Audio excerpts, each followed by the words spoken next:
நான் முன்பே பல முறை சொல்லியிருக்கின்றேன். நமக்கு இஷ்ட தெய்வம் இருக்கலாம். ஒருவருக்கு முருகப்பெருமானை பிடிக்கும், ஒருவருக்கு அம்பாளை பிடிக்கும், ஒருவருக்கு பெருமாளை பிடிக்கும், ஒருவருக்கு ஐயப்பனை பிடிக்கும். இப்படி ஒருவர் திருவண்ணாமலை சிவன் மேல் அபரிவிதமான பக்தியோடு இருப்பார். இப்படி ஒவ்வொருவருக்கும் அவரவர்களுக்கு மனதுக்கு பிடித்த தெய்வம் என்று இருக்கும். இதிலே தவறில்லை. என்றாலும் குலதெய்வத்தை வணங்க வேண்டும். குலதெய்வ வழிபாடு என்பது மிக மிக மிக முக்கியம்.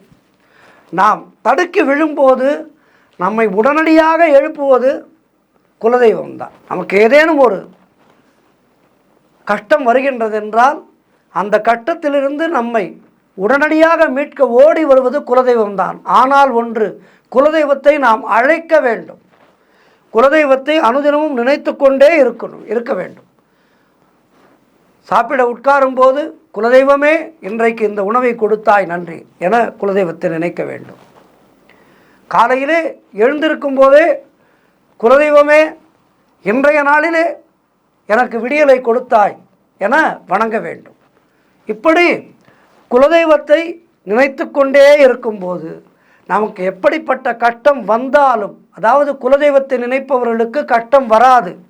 கஷ்டம் வந்துவிட்டாலும் குலதெய்வம் உடனடியாக நமக்கு உதவிக்கு ஓடி வரும். சரி, இந்த குலதெய்வத்தினுடைய ஆசை கிடைப்பதற்கு நாம் என்ன பரிகாரம் செய்ய வேண்டும்? நம்முடைய முன்னோர்கள் எல்லாவற்றுக்குமே இதை இப்படி செய்ய வேண்டும் என நமக்கு அறிவுறுத்தி இருக்கின்றார்கள் அல்லவா?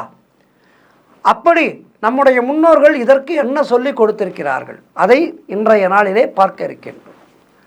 நம்முடைய முன்னோர்கள் பல தலைமுறைகளாக வணங்கி பின்பற்றி வரக்கூடிய ஒரு வழிபாடு தான் இந்த குலதெய்வ வழிபாடு என்பது. இத்தனை தலைமுறைகளாக இந்த குலதெய்வத்தை நாம் வழிபாடு செய்கின்றோம் என்றாவது அந்த குலதெய்வம் நம் முன்னே வந்து நின்றிருக்கின்றதா? கலியுகத்திலே தெய்வம் கண்முன்னே வந்து நிற்காது. அதாவது நம்முடைய புறக்கண்களுக்கு அது நிச்சயமாக சாத்தியமில்லை. ஆனால் வெளியிலே இருக்கின்ற கண்களுக்கு தெரியாத கடவுள் அகத்திலே நமக்கு இருக்கின்ற அகக்கண்கள் இருக்கின்றதல்லவா, அந்த அகக்கண்கள் மூலமாக பார்க்க முடியும். குலதெய்வத்தை நாம் பார்க்க வேண்டும் என்றால் அந்த குலதெய்வ வழிபாடு என்பது ஒரு வளர்பிறையிலே நல்ல நாளாக பார்த்து தேர்ந்தெடுத்து, வளர்பிறை வெள்ளிக்கிழமை, பௌர்ணமி போன்ற தினங்களிலே இந்த வழிபாட்டை செய்ய வேண்டும்.